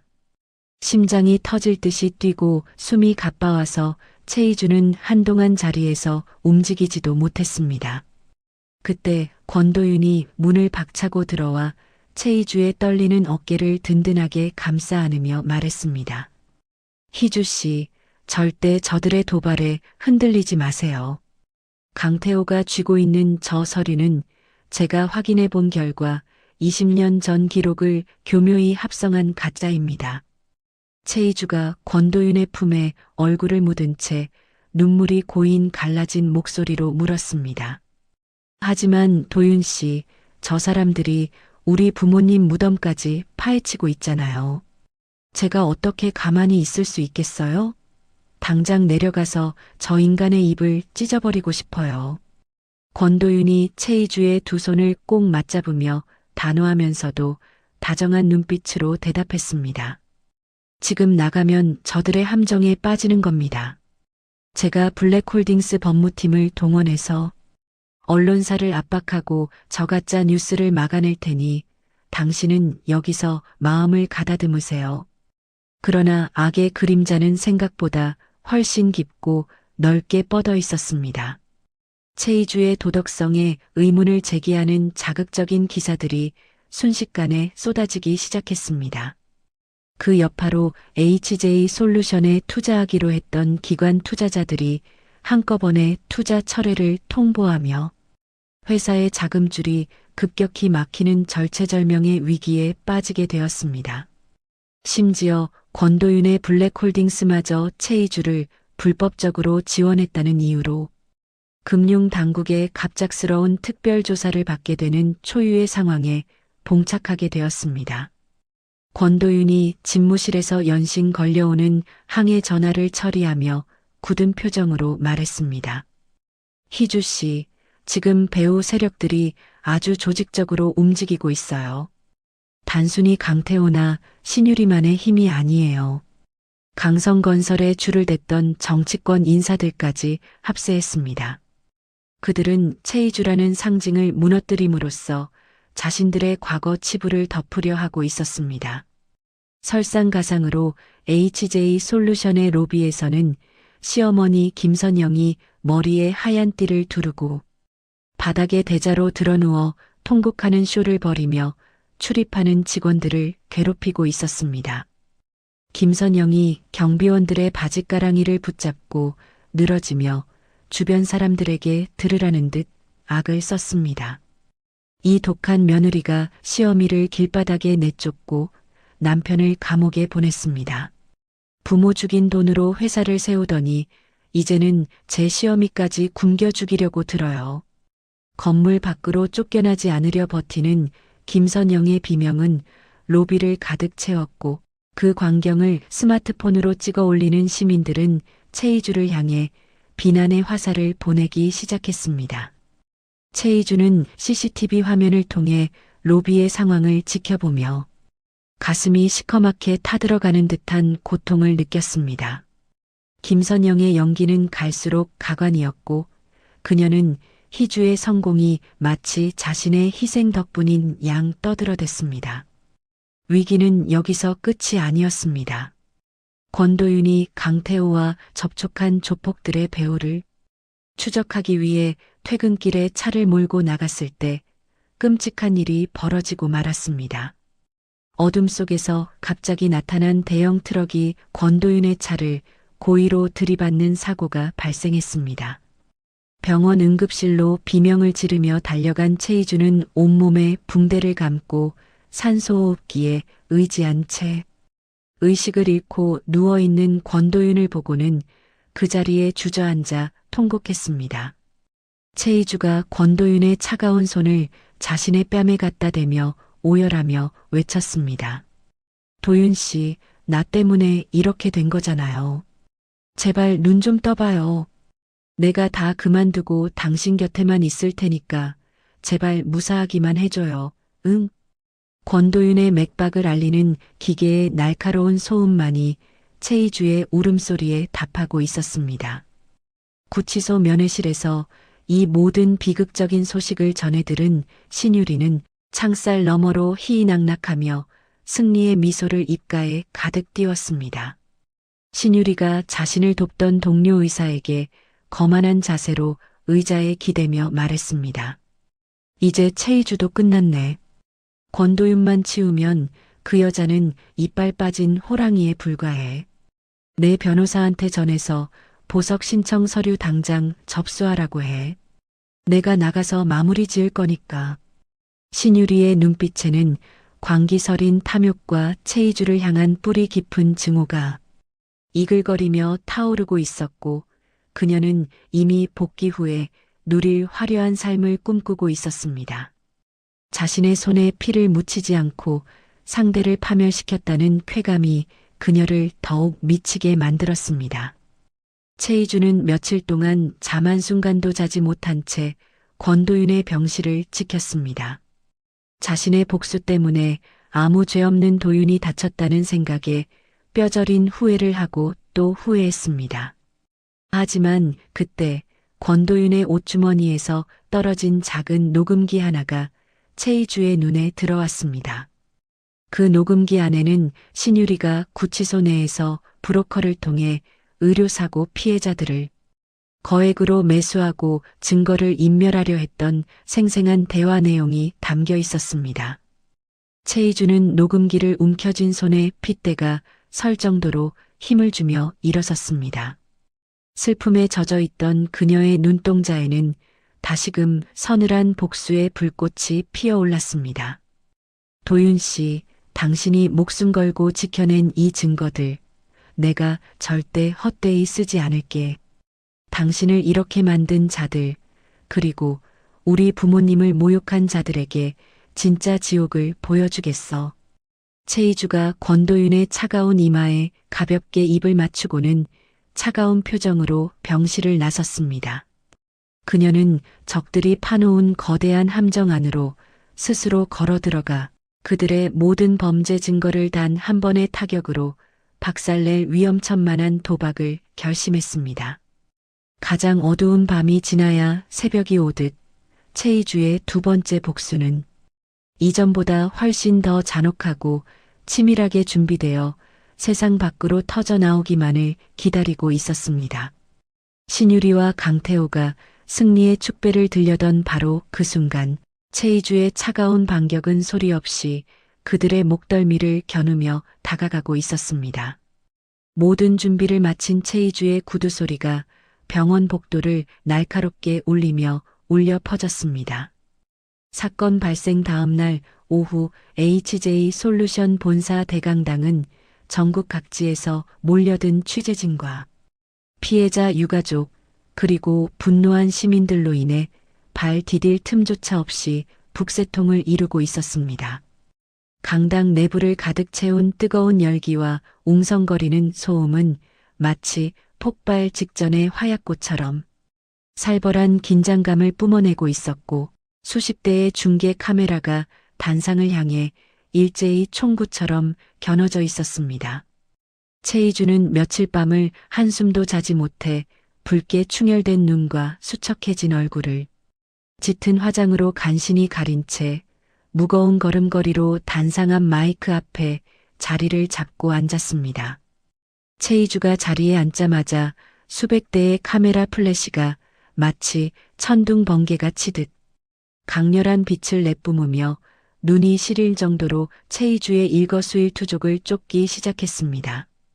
최이주는 책상 밑으로 숨긴 손을 손톱이 하얗게 질릴 정도로 꽉 맞잡으며 차분하게 호흡을 가다듬었고 이내 장내를 순식간에 정적에 빠뜨리는 서늘하고도 단호한 목소리로 첫마디를 뗐습니다. 최이주가 마이크를 고쳐 잡고 정면의 카메라 렌즈를 똑바로 응시하며 천천히 입을 열었습니다. 여러분, 어제 강태호 씨가 눈물로 호소하며 제시했던 저희 부모님의 비리 문건은 최근의 기록을 조작하여 만든 명백한 가짜 위조물입니다. 지금 화면에 띄워드리는 국립과학수사연구원의 긴급 정밀 감정 결과와 문서 전문가들의 소견서를 직접 눈으로 확인해 주시기 바랍니다. 강당 벽면에 설치된 대형 화면 위로 강태호가 내밀었던 종이 뭉치가 사실은 특수한 인쇄 기법으로 최근에 출력된 가짜라는 증거들이 붉은색 표시와 함께 선명하게 드러났습니다. 기자들 사이에서 경악 섞인 웅성거림이 파도처럼 밀려오자 최이주는 지체하지 않고 권도윤의 옷주머니에서 찾아냈던 소형 녹음기를 꺼내 마이크에 바짝 가져다 댔습니다. 강당 안에는 구치소 내에서 브로커를 통해 의료사고 피해자들을 거액으로 매수하고 증거를 인멸하려던 신유리의 날카롭고 탐욕스러운 목소리가 가감없이 울려 퍼졌습니다. 신유리의 목소리가 담긴 녹음 파일 속에서 신유리는 아주 고압적인 투로 떠들어대고 있었습니다. 그 유족들한테 가서 전해. 돈 몇 푼 받고 평생 입 닥치고 살 건지 아니면 내 손에 죽어나갈 건지 똑똑히 고르라고 해. 최이주 그 여자는 내가 나가면 바로 끝장낼 거니까 걱정 말고. 녹음이 채 끝나기도 전에 강당 뒷문이 쾅 소리를 내며 거칠게 열렸고 지독한 술 냄새를 풍기며 눈이 뒤집힌 강태호가 기자회견장 안으로 난입해 들어왔습니다. 강태호가 기자들을 거칠게 밀치며 단상 위로 올라오려 발악을 하며 소리를 질렀습니다. 최이주, 이 영악한 년아, 저건 다 네가 돈으로 조작한 거야. 어디서 가짜 녹음기를 들고 와서 사기를 쳐. 당장 저 기계 꺼. 우리 엄마하고 나를 이 모양으로 만들고 네가 무사할 것 같아? 내가 오늘 너 죽이고 감옥 간다. 최이주는 강태호의 광기 어린 난동에도 눈 하나 깜짝하지 않고 그를 차갑게 내려다보았습니다. 최이주는 미리 대기시켜둔 잠입 취재팀의 실시간 생중계 카메라를 강태호의 얼굴에 들이대며 더욱 또렷하고 울림 있는 목소리로 주변 기자들에게 상황을 설명했습니다. 최이주가 강태호의 입에서 나오는 온갖 폭언을 묵묵히 받아내다가 서류 한 장을 높이 치켜들었습니다. 강태호 씨, 당신이 방금 뱉은 모든 말은 실시간으로 전국에 생중계되고 있습니다. 그리고 당신이 신유리와 공모해서 권도윤 대표를 습격하라고 지시한 조폭의 자백 영상도 확보했습니다. 어디 이 영상도 조작이라고 한번 우겨보시죠. 세상 사람들이 당신의 추악한 민낯을 다 보고 있습니다. 강태호가 그 자리에 얼어붙은 듯 멈춰서서 화면에 나타난 자신의 오랜 신복이 수갑을 찬 채 모든 범행을 실토하는 영상을 멍하니 쳐다봤습니다. 강태호가 충격에 휩싸여 말을 잇지 못할 때 강당 옆으로 설치된 휠체어 전용 통로를 통해 과거 신유리의 의료사고로 소중한 가족을 잃은 피해자가 힘겹게 등장했습니다. 피해자가 휠체어 바퀴를 직접 손으로 굴려 기자들 앞에 서서 피 맺힌 눈물로 호소하기 시작했습니다. 신유리 저 여자는 의사가 아니라 사람의 목숨을 돈으로 계산하는 살인마입니다. 제 아이를 수술대 위에서 죽게 만들고도 사과 한마디 없이 돈으로 제 입을 막으려 했습니다. 협박까지 일삼던 저 악마 같은 인간들을 제발 법의 심판대에 세워주십시오. 장내의 분위기는 순식간에 숙연해졌다가 이내 신유리와 강태호를 향한 격렬하고도 뜨거운 분노의 함성으로 바뀌어 강당 전체를 뒤흔들었습니다. 최희주는 휠체어에 앉아 오열하는 피해자의 손을 따뜻하게 맞잡으며 그녀의 용기에 감사를 표했습니다. 강태호는 도망칠 곳을 찾으려 사방을 둘러보았으나 이미 경찰들이 모든 출입구를 봉쇄한 상태였습니다. 같은 시각 HJ 솔루션 로비에서 머리에 띠를 두르고 시위를 벌이던 김선영에게도 심판이 찾아왔습니다. 김선영이 경비원의 멱살을 잡고 침을 뱉으며 여전히 아나무인으로 악을 쓰고 있을 때 정장 차림의 형사들이 김선영의 앞을 가로막고 차가운 수갑을 꺼내 보였습니다. 형사가 김선영의 팔을 거칠게 꺾어 잡으며 엄중한 목소리로 체포 이유를 고지했습니다. 김선영 씨, 당신을 허위사실 유포에 의한 명예훼손 및 업무방해, 그리고 비자금 조성 공모 혐의로 긴급 체포합니다. 지금부터 당신이 하는 말은 법정에서 불리하게 작용할 수 있으니 조용히 따라오십시오. 김선영이 자신의 손목에 채워진 차가운 금속 수갑을 보며 믿기지 않는다는 듯 바닥에 주저앉아 비명을 질렀습니다. 이게 무슨 짓이야? 내가 이 회사의 전주인이고 태호 엄마야. 희주야, 나 좀 살려다오. 우리 태호 어디 있니? 저놈들 좀 치워봐라. 기자회견장 안에서 도망치려던 강태호 역시 뒷문 복도에서 미리 매복해 있던 형사들에 의해 뒷덜미를 붙잡혀 바닥에 꼴사납게 처박히는 신세가 되었습니다. 형사가 강태호의 등에 무릎을 올리고 체중을 실어 강하게 누르며 차갑게 말했습니다. 강태호 씨, 당신을 회삿돈 횡령 및 살인교사 미수 혐의로 체포합니다. 권도윤 대표의 사고를 지시한 명백한 정황이 블랙박스와 통화 기록으로 다 확인되었습니다. 반항하면 더 힘들어질 테니 순순히 포박에 응하시지 그러십니까? 강태호는 흙바닥에 얼굴이 박힌 채로 살려달라고 비굴하게 소리쳤지만 그를 바라보는 기자들의 무수한 카메라 셔터 소리만이 차가운 조롱처럼 귓가를 때렸습니다. 최희주는 연행되어 멀어지는 강태호의 뒷모습을 보며 10년 동안 가슴을 옥죄었던 지독하고도 길었던 악연이 비로소 끝이 나고 있음을 느끼며 깊은 안도의 한숨을 내쉬었습니다. 구치소 안에서 보석허가 소식만을 기다리며 승리의 미소를 짓고 있던 신유리에게도 날벼락이 떨어졌습니다. 교도관이 신유리의 방으로 들이닥쳐 신유리가 은밀하게 숨겨두었던 통신 기기들을 압수하고 보석허가 취소 명령서와 추가 기소 통지서를 그녀의 발등 위에 거칠게 던졌습니다. 교도관이 신유리를 마치 벌레를 보듯 차가운 눈으로 내려다보며 사무적으로 통보했습니다. 신유리 씨, 보석 취소됐습니다.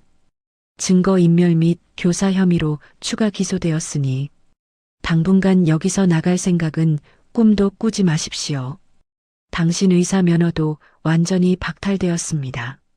신유리는 통지서를 손으로 갈갈이 찢어버리며 미친 사람처럼 교도관에게 달려들었지만 이내 건장한 기동대원들에게 제압당해 차가운 독방 바닥에 내동댕이 쳐지고 말았습니다. 신유리는 독방 바닥을 손톱이 빠지도록 긁어대며 최희주의 이름을 저주하며 울부짖었습니다. 기자회견이 마무리될 무렵 최희주의 휴대폰으로 병원에서 기적 같은 소식이 날아왔습니다. 권도윤이 드디어 의식을 회복하여 손가락을 움직이기 시작했다는 주치의의 긴박한 연락이었습니다. 최희주는 쏟아지는 취재진의 질문을 뒤로 한 채 겉옷도 챙기지 못하고 병원으로 달려갔습니다.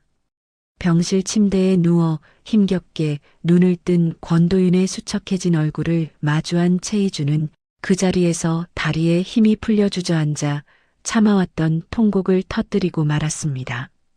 권도윤이 산소호흡기 너머로 희미하게 미소를 지으며 떨리는 손을 내밀어 최희주의 눈물을 닦아주었습니다. 권도윤이 갈라진 목소리로 힘겹게 한마디 한마디를 정성스럽게 내뱉었습니다. 희주 씨, 드디어 이긴 거죠? 당신이 다치지 않고 무사해서 정말 다행입니다. 최희주는 권도윤의 마른 손을 두 손으로 소중히 감싸쥐고 자신의 얼굴에 비비며 하염없이 울었습니다. 최희주는 비로소 적들이 파놓은 잔인한 함정에서 빠져나와 자신의 가장 소중한 사람을 지켜냈다는 안도감과 승리감에 몸을 떨었습니다. 악인들이 스스로 판 무덤에 빠져 처절하게 무너지는 인과응보의 과정은 이제 단 한 톨의 오차도 없이 완벽하고도 정의롭게 마무리되고 있었습니다. 최희주는 병실 창문으로 비치는 따스한 오후 햇살을 온몸으로 받으며 다시는 그 누구에게도 자신의 소중한 사람과 삶을 빼앗기지 않겠다고 굳게 다짐했습니다. 최희주의 눈빛은 이제 상처받은 피해자의 흔적은 온데간데 없이 사라졌고 자신의 운명을 스스로 개척하고 승리한 위대한 포식자의 눈빛으로 찬란하게 빛나고 있었습니다. 법정의 공기는 무겁고 서늘했으며 판사의 최종 선고가 내려지는 순간 장내에는 숨소리조차 들리지 않는 팽팽한 긴장감이 감돌고 있었습니다. 최희주는 방청석 맨 앞줄에 앉아 지난 10년의 세월을 보상받기라도 하듯 꼿꼿한 자세로 피고인석에 앉은 강태호와 신유리를 뚫어지게 응시했습니다. 판사가 안경을 고쳤으며 두꺼운 판결문을 한 장 한 장 넘기는 소리가 마이크를 타고 강당 전체에 울려 퍼질 때마다 피고인들의 어깨는 눈에 띄게 움츠러들었습니다. 마침내 판사가 엄숙한 목소리로 강태호를 향해 징역 15년의 중형을 선고하자 강태호는 다리에 힘이 풀린 듯 바닥으로 주저앉으며 비명을 질렀습니다. 강태호가 옆에 서 있던 교도관의 팔을 붙잡고 늘어지며 쉰 목소리로 법정을 향해 소리쳤습니다. 재판장님, 이건 말도 안 됩니다. 제가 한 게 아닙니다. 다 신유리 저 여자가 시킨 일이에요. 전 옆에서 시키는 대로만 했을 뿐입니다. 제발 한 번만 선처해 주십시오. 전 정말 억울해서 이대로 못 갑니다. 옆에 서 있던 신유리 역시 징역 12년과 의사 면허 영구 박탈이라는 선고를 듣고는 마치 영혼이 빠져나간 사람처럼 초점 없는 눈으로 허공을 응시했습니다. 신유리가 부들부들 떨리는 입술을 깨물다가 옆에 있던 변호사의 옷소매를 거칠게 잡아당기며 히스테릭한 웃음 섞인 목소리로 소리를 질러댔습니다. 내 면허가 왜 박탈당해? 내가 어떻게 공부해서 딴 면허인데 감히 누가 뺏는다는 거야. 이건 무효야. 항소해. 당장 항소해서 저 최희주라는 여자도 같이 감옥에 보내버리라고. 저 여자가 다 조작한 거란 말이야. 나만 죽을 수는 없어. 교도관들이 발악하는 강태호와 신유리의 팔을 억세게 잡아채며 법정 밖으로 강제로 끌고 나가자 최희주는 그들의 비참한 뒷모습을 보며 비로소 가슴속에 묵은 응어리가 녹아내리는 것을 느꼈습니다. 정의의 심판은 차갑고 날카로웠지만 최희주가 느낀 해방감은 그 무엇보다 뜨겁고 강렬하게 그녀의 온몸을 감싸 안으며 새로운 삶의 시작을 알리고 있었습니다. 재판 결과가 나온 지 어느덧 6개월이라는 시간이 흘렀고 세상은 최희주의 승리를 완벽한 인과응보의 사례로 기억하며 그녀의 행보에 찬사를 보냈습니다. 반면 한때 강성건설의 여제로 군림하며 며느리를 종부리듯 했던 김선영은 이제 서울 변두리의 낡은 공원 벤치에서 폐지를 줍다 쉬는 비참한 노인이 되었습니다. 김선영은 치매 초기 증상까지 겹쳐 지나는 행인들을 붙잡고 예전 시댁이 잘나가던 시절의 이야기를 쉴 새 없이 늘어놓곤 했습니다. 김선영이 때가 찌든 점퍼 소매로 연신 흐르는 코끝을 훔치며 낯선 사람에게 말을 걸었습니다. 이봐요, 우리 며느리가 최희주라고 알아? 그 애가 곧 좋은 차를 보내줄 거야. 우리 집 칠순 잔치가 얼마나 화려했는데 그때 먹은 갈비 맛을 잊을 수가 없네. 조금만 기다려봐. 우리 아들이 상무님인데 금방 데리러 올 거니까. 김선영은 자신이 그토록 무시했던 며느리가 이제는 손에 닿을 수도 없는 거물이 되었다는 사실을 완전히 잊은 채 과거의 영광 속에 갇혀 빈민가 급식소를 전전했습니다. 그녀가 누리던 화려한 보석과 비단 옷은 이미 경매로 넘어가 타인의 손에 들어갔고 김선영에게 남은 것은 구멍난 양말과 쉰내나는 낡은 배낭뿐이었습니다. 최희주는 김선영의 소식을 비서를 통해 전해 들었지만 단 한 번도 그녀를 찾아가거나 금전적인 도움을 주지 않으며 철저하게 타인으로 남는 길을 선택했습니다.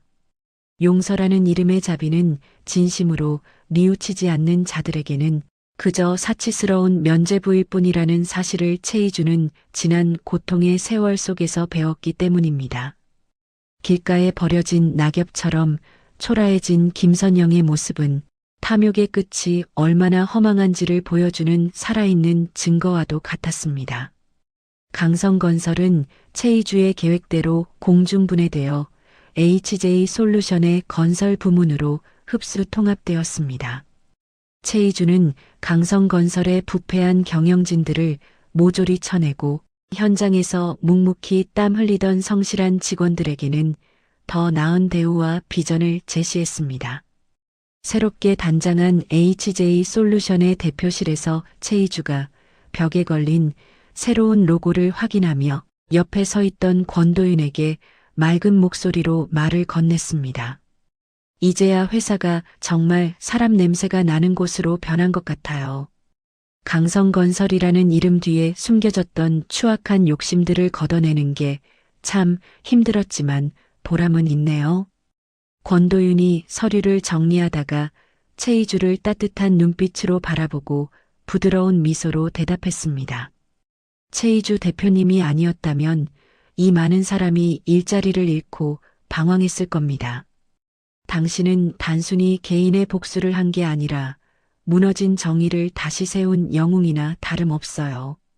최희주는 부모님의 유산이었던 땅을 지켜낸 것에 그치지 않고 그곳에 부모님의 이름을 딴 평화장학재단을 설립하여 성대한 개관식을 가졌습니다.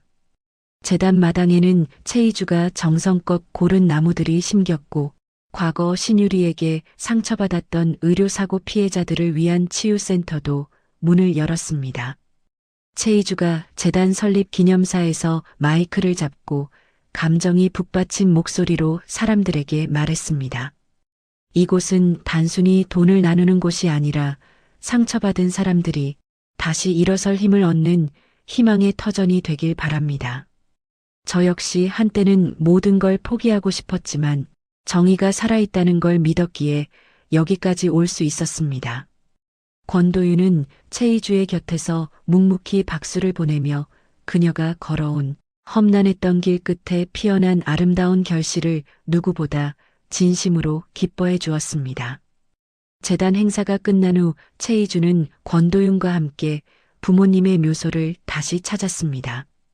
최희주는 정성껏 준비한 카네이션 다발을 묘비 앞에 가지런히 놓으며 참아왔던 뜨거운 눈물을 하염없이 쏟아내며 부모님께 마지막 인사를 올렸습니다. 최희주가 손등으로 눈물을 닦아내며 묘비의 차가운 석재를 어루만지며 속삭였습니다. 아빠, 엄마, 저 이제 정말 부끄럽지 않은 딸로 살 수 있게 되었어요. 그 사람들이 우리 부모님 명예 더럽혔던 거 제가 하나하나 다 닦아냈으니까 이제는 걱정하지 마시고 그곳에서 편히 쉬세요. 사랑해요, 정말로요. 권도윤이 최희주의 가냘픈 어깨를 살며시 감싸 안으며 푸른 하늘을 바라보고 함께 인사를 건넸습니다. 두 분 걱정 마십시오. 제가 평생 희주 씨 옆에서 가장 든든한 버팀목이 되어 지켜드리겠다고 오늘 다시 한번 약속하겠습니다. 최희주는 예전 시댁 식구들이 그토록 탐냈던 명품 시계와 보석들을 모조리 모아 자선 경매에 붙여 그 수익금을 전액사회에 환원하기로 결정했습니다. 그녀의 거실에는 더 이상 불행했던 결혼 생활의 흔적은 단 하나도 남아있지 않았고 대신 자신이 직접 고른 소박하지만 따뜻한 온기가 느껴지는 소품들이 그 자리를 채웠습니다. 최희주가 거실 소파에 앉아 창밖의 풍경을 보며 권도윤에게 문득 나직한 목소리로 물었습니다. 도윤 씨, 우리는 이제 어디로 향하게 될까요? 복수라는 큰 목표가 사라지고 나니 가끔은 이 평화가 너무 낯설게 느껴지기도 해요. 권도윤이 희주의 옆자리에 앉아 그녀의 작은 손을 꼭 맞잡으며 진심 어린 눈빛으로 대답했습니다. 우리는 이제 사랑하고 베푸는 길로 천천히 걸어갈 겁니다. 그게 당신이 가진 진짜 재능이고 제가 당신 옆에서 평생 보고 싶은 모습이니까요. 이야기의 대미는 최희주가 1년 전 그 모욕적인 칠순 잔치가 열렸던 특급 호텔의 대연회장을 다시 방문하는 장면으로 화려하게 마무리되었습니다. 최희주는 이제 하객을 맞이하는 이름 없는 며느리가 아니라 그 호텔의 최대 주주이자 가장 귀한 손님으로서 당당하게 정문을 통과했습니다. 호텔 지배인이 허리를 90도로 숙이며 최희주를 정중히 맞이하고 극진한 예우를 갖추었습니다. 지배인이 식은땀을 흘리며 최희주에게 조심스럽고 비굴한 목소리로 물었습니다. 최 대표님, 오늘 연회장 점검은 만족스러우신지요? 혹시 부족한 점이 있다면 무엇이든 말씀해 주십시오. 즉시 시정하도록 하겠습니다. 최희주가 선글라스를 천천히 벗으며 연회장 내부를 한참 동안 응시하다가 여유롭게 대답했습니다. 연회장의 공기가 아주 맑아졌네요. 1년 전 이곳에서는 사람의 탈을 쓴 악마들이 풍기는 아주 고약한 냄새가 났었거든요. 호텔 정문을 나서는 최희주의 등 뒤로 붉게 물든 황금빛 노을이 눈부시게 쏟아졌습니다. 최희주는 호텔 입구에서 자신을 기다리고 있던 권도윤의 차를 발견하고 그 어느 때보다 환하고 맑은 미소를 지으며 그를 향해 가벼운 발걸음을 옮겼습니다. 두 사람이 탄 차가 복잡한 도심을 지나 탁 트인 한강변 도로를 힘차게 달릴 때 최희주는 차창을 활짝 열고 시원한 강바람을 온몸으로 맞이하며 진정한 자유를 만끽했습니다. 과거의 슬픔은 이제 한 조각의 추억이 되어 바람에 실려 멀리 날아갔고 그녀의 앞날에는 오직 자신이 직접 그려나갈 찬란하고 아름다운 미래만이 넓게 펼쳐져 있었습니다. 최희주와 권도윤이 나란히 걷는 한강변의 아름다운 뒷모습을 끝으로 상처를 딛고 일어선 한 여성의 위대한 승리와 복수극은 화려한 마침표를 찍었습니다. 인생사 세옹지마라는 말이 딱 어울리는 희주 씨의 이야기. 여러분은 어떻게 들으셨나요? 가장 믿었던 가족에게 배신당했을 때의 그 참담한 심정은 아마 겪어보지 않은 사람은 모를 겁니다. 하지만 희주 씨는 좌절하는 대신 용기를 냈고 악인들에게는 처절한 대가를, 자신에게는 화려한 성공을 선물했습니다. 결국 뿌린 대로 거둔다는 인과응보의 진리는 시간이 아무리 흘러도 변치 않는 법인가 봅니다. 지금 당장 억울하고 힘든 일을 겪고 계신 분이 있다면 희주 씨처럼 곧 눈부신 아침이 찾아올 거라 믿으셨으면 좋겠습니다.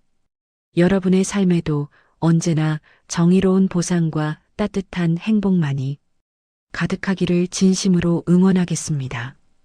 이야기를 끝까지 들어주신 분이 계시다면 잘 들었다고 댓글 하나만 남겨주세요. 지금까지 똑순이 사랑방이었습니다. 감사합니다.